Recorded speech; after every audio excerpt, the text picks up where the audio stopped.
ये आप देख सकते हैं जाहिद भाई अभी यहाँ पे मच्छी पकड़ने वाले, जाला तैयार है।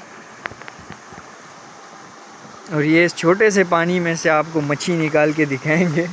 हो सकता है मच्छी मार ले जाहिद, और हो सकता है नहीं मारे। इसमें बड़े बड़े क्या कर रहे हो? ये मच्छी मार रहे हैं इस छोटे से पानी में। इसमें बहन जो टट्टी नहीं आती है, मच्छी कहाँ से आएगी इस जाल में? इसका जाल बहुत बड़ा है। वो बागी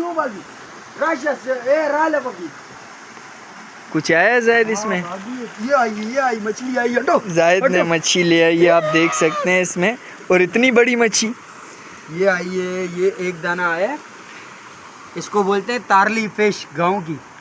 तो हम इंशाल्लाह इसे पकाएंगे भी, एंजॉय। ओके, और मच्छी मारते हैं फिर आपको बताते हैं सारी इकट्ठी।